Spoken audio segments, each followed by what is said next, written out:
Hello friends, welcome to an academy. আমি সৌরভ। আমার এই চ্যানেলটা টোটালটাই ডব্লিউবিসিএস অ্যাসপিরেন্টসের জন্য। প্রথমেই একটা কথা বলে দিই, এই যে ভিডিওটা এই চ্যানেলের সব থেকে ইউনিক ভিডিও হতে চলেছে। এই যে পিডিএফটা আপনারা দেখতে পাচ্ছেন, এটা হচ্ছে কারেন্ট অ্যাফেয়ার্সের ফরম্যাটের পিডিএফ। জেনারেলি কোনো কারেন্ট অ্যাফেয়ার্সের পিডিএফ এর ভ্যালিডিটি 1 বছরের বেশি হয় না, বাট আমি আপনাকে অ্যাসিউরিটি দিচ্ছি এই পিডিএফ এর ভ্যালিডিটি আপনি যত দিন অবধি চাকরির পরীক্ষার জন্য পড়াশোনা করছেন ততদিন অবধিই থাকবে। এবং এই ভিডিওটা আপনি যেদিনই দেখুন না কেন, সেই দিনই আপনার একটু হলেও কারেন্ট অ্যাফেয়ার্সের ভয় কমে যাবে।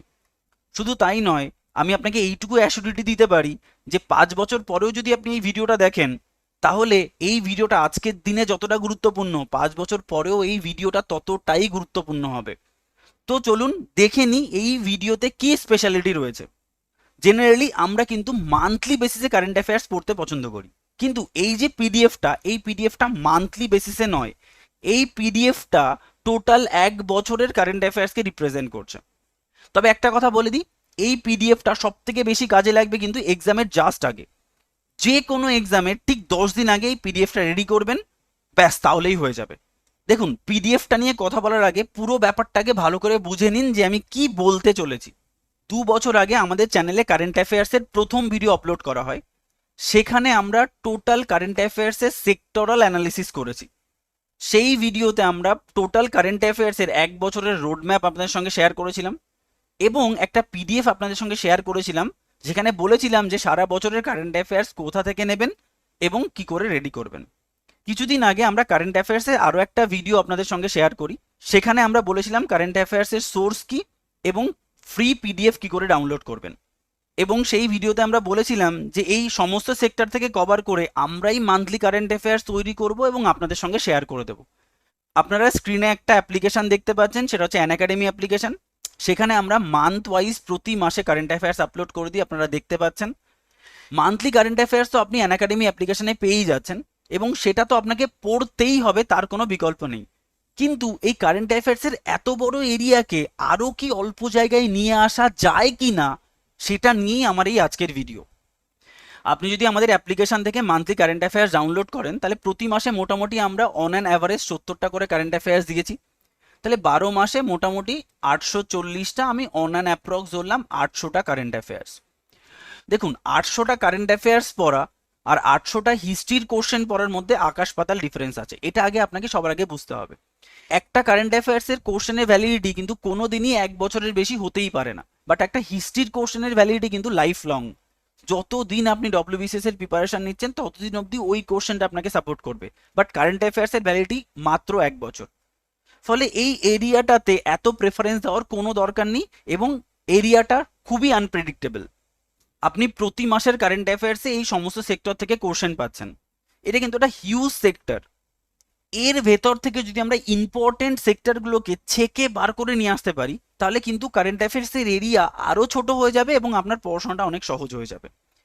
এই পিডিএফটা আমরা এমনভাবে ডিজাইন করেছি যে এখানে এমন কারেন্ট অ্যাফেয়ার্স রাখা হয়েছে যেগুলো না পড়লেই নয়, অথবা যে টপিকগুলো আপনি হয়তো মান্থলি কারেন্ট অ্যাফেয়ার্সে পড়ছেন বাট খুব হ্যাপাজার্ট ওয়েতে, সেই সমস্তগুলোকে এক জায়গায় সাজিয়ে দেওয়ার জন্য এই পিডিএফটা ডিজাইন করা হয়েছে। আপনি যদি ডব্লিউবিসিএস অ্যাসপিরেন্ট হন, তাহলে এই সমস্ত কারেন্ট অ্যাফেয়ার্স আপনাকে জানতেই হবে, তাতে কোশ্চেন আসুক বা না আসুক। আপনি যদি না জানেন এই বছর জ্ঞানপীঠ অ্যাওয়ার্ড কে পেয়েছে, নোবেল প্রাইজ কে পেয়েছে, তাহলে এটা ঘোরতর অন্যায়। দেখুন, এই পিডিএফটাও কিন্তু আমরা সেক্টর ওয়াইজ সাজিয়েছি। দেখুন, অ্যাওয়ার্ড পরপর কিছু অ্যাওয়ার্ডকে কিন্তু আমরা রেখেছি। নেক্সট দেখুন, স্পোর্টস, এরকম ভাবে আমরা কিছু ইম্পর্টেন্ট সেক্টরকে কিন্তু পরপর সাজিয়েছি। আমি কিন্তু আপনাকে আবার রিমাইন্ডার দিয়ে দিচ্ছি, এই পিডিএফটা কিন্তু পরীক্ষার 10 দিন আগে করবেন। আজকে কত তারিখ? 6 জুন। প্রিলিমস পরীক্ষা কবে রয়েছে? 19 জুন। তাহলে আপনাকে এই পিডিএফটা তৈরি করতে হবে মোটামুটি 9 থেকে 10 তারিখের মধ্যে। তবেই কিন্তু আপনি কারেন্ট অ্যাফেয়ার্সের পুরো আপডেটেড ভার্সনটা পাবেন। দেখুন, যেহেতু আপনি আমাকে কোশ্চেন করতে পারছেন না, তাই আমি সমস্ত অ্যাসপেক্ট থেকে আপনার কনফিউশন ক্লিয়ার করার চেষ্টা করছি। আপনি ধরুন 9 জুনের আগে পিডিএফটা পেয়ে যাচ্ছেন। 9 জুনে দাঁড়িয়ে আপনি যখন এই পিডিএফটা তৈরি করতে বসছেন, তো আপনার কাছে কি কি রিসোর্স রয়েছে? 2021-এর পুরো বছরের কারেন্ট অ্যাফেয়ার্স এবং 2022-এর 8 জুন অবধি কারেন্ট অ্যাফেয়ার্স। তাহলে এই সমস্ত ইনফরমেশন থেকে কি করে পিডিএফটা তৈরি করবেন সেটাই বলে দিচ্ছি।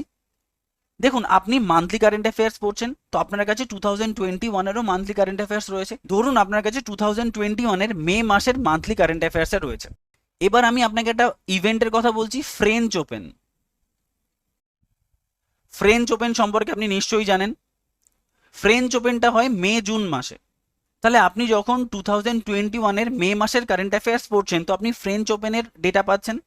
আবার আপনি 2022-এর মে মাসের কারেন্ট অ্যাফেয়ার্সের ডেটা পেয়ে গেছেন, তো এখানেও আপনি সেম খেলার ডেটা পাবেন, ফ্রেঞ্চ ওপেন। যখনই আপনি 2022-এর মে মাসের ফ্রেঞ্চ ওপেনের ডেটা পেয়ে গেছেন, তখনই কিন্তু 2021-এর ফ্রেঞ্চ ওপেনের আর কোনো গুরুত্ব থাকলো না। তার মানে জানুয়ারি থেকে শুরু করে মে অবধি যা যা ডেটা আপনি 2021-এর সাপেক্ষে পড়েছেন, সেম ডেটাগুলো আপডেটেড হয়ে গেছে 2022-এর ক্ষেত্রে। দেখুন, এই সমস্ত প্রবলেম সলভ হয়ে যাবে এই পিডিএফে। তো এখানে দাঁড়িয়ে কিন্তু আপনার মাইন্ডে একটা কোশ্চেন নিশ্চয়ই আসছে যে তাহলে আমি কি করে জানবো জানুয়ারি থেকে মে মাস অবধি 2021-এ কি কি ইভেন্ট হয়েছে। তাহলে তো আমাকে সমস্ত ইভেন্টের ডেট জানতে হয়, সেটা খুবই হেক্টিক একটা কাজ। আমি বলবো একদমই তা জানার দরকার নেই। আপনাকে আমি একটা স্ট্র্যাটেজি শিখিয়ে দিচ্ছি, সেই স্ট্র্যাটেজি অনুযায়ী আপনি গুগলে সার্চ করবেন, আপনি অটোমেটিক্যালি এই ডেটাগুলো জেনে যাবেন। এবার আমি একটু দেখে নিই তাহলে পিডিএফটা কি করে রেডি করব। দেখুন, আমরা প্রথমত চলে যাচ্ছি অ্যাওয়ার্ডে। আমরা এখানে এমন কিছু অ্যাওয়ার্ডকে রেখেছি যেগুলো না জানলেই নয়, প্রতি বছর কিন্তু এই ডেটাগুলো বেরোয় এবং খুব গুরুত্বপূর্ণ। আপনাকে জানতে হবে Man Booker Prize, Man Booker International Prize, Abel Prize, Kalidas সম্মান, জ্ঞানপীঠ অ্যাওয়ার্ড, সরস্বতী সম্মান। দেখুন, এমন এমন সব অ্যাওয়ার্ডকে আমি এখানে রেখেছি যেগুলো খুব খুব খুব খুব পপুলার নাম। এই ডেটাগুলো কিন্তু আপনাকে জানতে হবে রিসেন্টলি এই অ্যাওয়ার্ডগুলো কাদের দেওয়া হয়েছে। আপনি গুগলে এই অ্যাওয়ার্ডগুলো সার্চ করবেন। কিভাবে সার্চ করবেন? Man Booker prize for the year 2022, man Booker prize, এইভাবে কিওয়ার্ডটা নিয়ে সার্চ করবেন। তাহলে এইগুলোকে আপনি গুগলে কি করে সার্চ করবেন? তাহলে এইগুলো আপনার গুগল থেকে ডেটা নিয়ে পুট করতে হবে। তো গুগলে কি করে সার্চ করবেন? সার্চ করবেন man Booker prize for the year 2022, Apple prize for the year 2022, Jnanpith award for the year 2022। কখনোই 2021 এই ডেটাটাকে আনবেন না। সব সময় 2022 এই কিওয়ার্ডটা এই সমস্ত অ্যাওয়ার্ডের পেছনে লাগিয়ে দেবেন। তার গুরুত্ব কি দেখুন একবার। আমি সার্চ করছি Jnanpith award for the year 2022। দেখুন কি ডেটা এলো। 56 জ্ঞানপীঠ অ্যাওয়ার্ড দেওয়া হয়েছে এপ্রিল 11, 2022। কে পেয়েছেন? নীলমণি পোখান। আপনি যদি স্ক্রোল করে যান দেখবেন 56 নয় 57 জ্ঞানপীঠ অ্যাওয়ার্ডও কিন্তু 2022-তে দেওয়া হয়েছে। তাহলে আমরা এখানে একটু দেখছি কে পেয়েছেন। দামোদর মাউজো। তার মানে 56 জ্ঞানপীঠ অ্যাওয়ার্ড এবং 57 জ্ঞানপীঠ অ্যাওয়ার্ড দুটোই কিন্তু দেওয়া হয়েছে 2022-তে। ফলে এইভাবে আপনি কি করবেন? গুগলে সার্চ করবেন এবং ওই ডেটাটা এখানে পুট করবেন, এবং প্রত্যেকটা জিনিসের ক্ষেত্রেই কিন্তু তাই।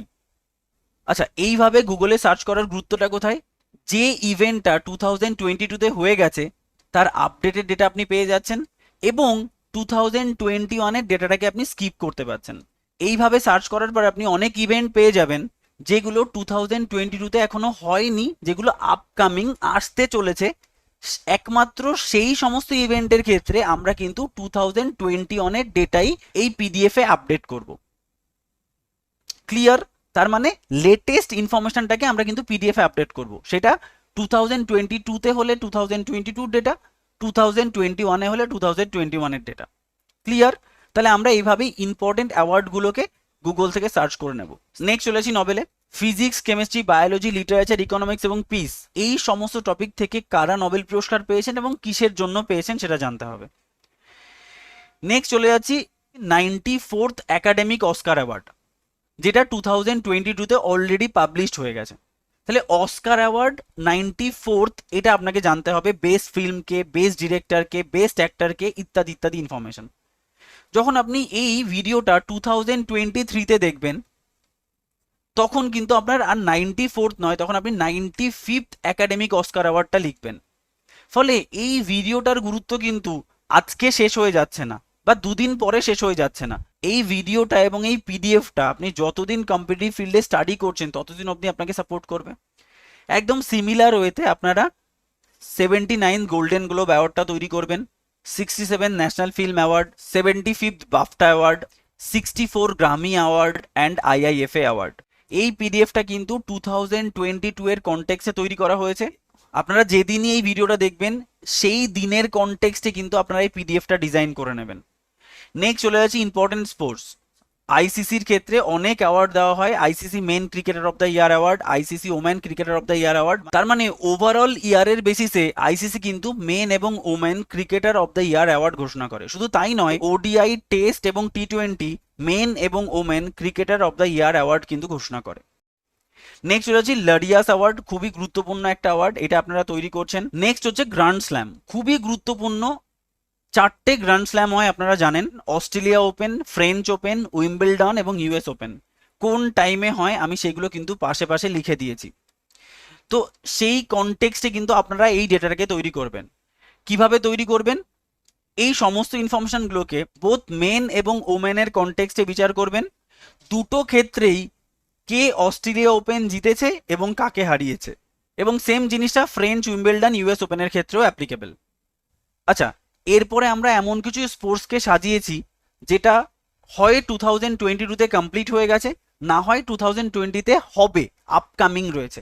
সেই সমস্ত জিনিসকে আমরা এখানে রেখেছি। যেমন কি আছে উইন্টার অলিম্পিক, যেমন ফিফা ওয়ার্ল্ড কাপ, যেটা কিন্তু হবে আপনার নভেম্বর ডিসেম্বরে। এই উইন্টার অলিম্পিক কমপ্লিট হয়ে যাওয়ার পর আপনি কিভাবে সার্চ করবেন? Winter Olympic for the year 2022। প্রথমত কোথায় হচ্ছে, লোকেশন বেইজিং, এর ম্যাসকট কি, কতগুলো কান্ট্রি এই অলিম্পিকে অংশগ্রহণ করেছে, কতগুলো স্পোর্টস ইনভলভ ছিল, নতুন কোনো স্পোর্টস এই উইন্টার অলিম্পিকে অ্যাড করা হয়েছে কিনা, কোন দেশ সবথেকে বেশি মেডেল পেয়েছে এবং কোন দেশ maximum gold, silver, bronze medal পেয়েছে, এবং লাস্টে ইন্ডিয়ান কনটেক্সটে যেতে হবে, ইন্ডিয়া কোনো মেডেল পেয়েছে কিনা, পেলে কি ধরনের মেডেল পেয়েছে, এবং যদি গোল্ড মেডেল পেয়ে থাকে তাহলে কে গোল্ড মেডেল পেয়েছে, কোন খেলায় গোল্ড মেডেল পেয়েছে। এই ডেটাগুলো কিন্তু আপনার উইন্টার অলিম্পিক থেকে লাগবে। সেম যদি আমরা ফিফা ওয়ার্ল্ড কাপ 2022 বলি, এই স্পোর্টসটাও কমপ্লিট হয়ে যাওয়ার পরেও কিন্তু আপনাকে সেম ডেটাটা পুট করতে হবে। যেমন প্রথমত ফিফা ওয়ার্ল্ড কাপ কোথায় হয়েছে, ম্যাসকট কি ছিল, কতগুলো টিম অংশগ্রহণ করেছে, কারা কারা ফাইনাল খেলেছে, কে জিতেছে, কে রানার্স আপ হয়েছে, কে গোল্ডেন বুট পেয়েছে, কে গোল্ডেন গ্লোভস পেয়েছে, কে গোল্ডেন বল পেয়েছে, এই সমস্ত ইনফরমেশনগুলোকে কিন্তু সাজাতে হবে। এরপরে চলে যাচ্ছি আইপিএল ক্রিকেট টুর্নামেন্ট। রিসেন্টলি যে আইপিএলটা হলো সেটা একটু আলাদা, ম্যাক্সিমাম টিম অংশগ্রহণ করেছে। এই আইপিএলটার নাম হচ্ছে টাটা আইপিএল। তো এখানে কতগুলো টিম অংশগ্রহণ করেছে, কে কে ফাইনাল খেলেছে, কে জিতেছে, কে রানার্স আপ হয়েছে, ম্যাক্সিমাম রান কে করেছে, ম্যাক্সিমাম উইকেট টেকার কে, ম্যান অফ দ্য সিরিজ কে হয়েছে, এই সমস্ত ইনফরমেশন কিন্তু আমাদের পড়তে হবে। Same 2022 ICC men T20 world cup, আমাদের একই রকম ভাবে ডেটা তৈরি করতে হবে। Asian game same, Commonwealth game same, এরম ভাবে আমরা কিন্তু এই ডেটাগুলোকে নিজেরা আপডেট করে নেব টাইমের সাথে সাথে। তারপরে কিছু ইম্পর্টেন্ট ট্রফি রয়েছে, যেমন Santosh trophy, Duleep trophy, Vijay Hazare trophy, Ranji trophy, Azlan Shah cup, Hopman cup. এখানে কোন টিম জিতেছে সেটা কিন্তু খুব গুরুত্বপূর্ণ, এটা আমাদের তৈরি করতে হবে। নেক্সট চলে যাচ্ছি খুবই গুরুত্বপূর্ণ একটা ডেটাতে, এটার আমি নাম দিয়েছি ফিউচার ইভেন্ট, মানে যেটা ইন ফিউচারে আসতে চলেছে। যেমন Olympic, winter Olympic, youth Olympic, প্যারা অলিম্পিক, কমনওয়েলথ গেম, এগুলো ইন ফিউচারে কোন কান্ট্রি কন্ডাক্ট করতে চলেছে সেটা কিন্তু অনেক আগে থেকেই ঘোষণা হয়ে যায়। যেমন 2024-এ অলিম্পিক কে কন্ডাক্ট করতে চলেছে, প্যারিস। 2028-এ কে, লস অ্যাঞ্জেলস। তাহলে এইগুলো কিন্তু অনেক আগে থেকেই ঘোষণা হয়ে যায়। আপনাকে কি সার্চ করতে হবে, 2032-তে এরকম কোনো ঘোষণা হয়েছে কিনা, 2030-তে এরকম কোনো ঘোষণা হয়েছে কিনা, এরকম ভাবে আপনাকে গুগল সার্চ করে করে এটাকে আপডেট করে নিয়ে যেতে হবে। ক্লিয়ার? নেক্সট চলে যাচ্ছে কিছু ইন্ডেক্স। ইন্ডেক্স কিন্তু বহুত রয়েছে, বাট আমরা এখানে কিছু গুরুত্বপূর্ণ ইন্ডেক্স রেখেছি যেটা না জানলেই নয়। যেমন press freedom index, inequality index, happiness index, competitive index, HDI index, global piece index, gender gap index, hunger index, মানে যেগুলো খুবই খুবই খুবই গুরুত্বপূর্ণ ইন্ডেক্স। এখান থেকে আপনাকে কি জানতে হবে, এতগুলো ইন্ডেক্সের মধ্যে ওয়ার্ল্ডে ইন্ডিয়ার র্যাঙ্ক কত, ব্যাস এইটুকু জানলেই হয়ে যাবে। কিভাবে সার্চ করবেন? World press freedom index for the year 2022, তবেই কিন্তু আপনি এই ডেটাটা পাবেন।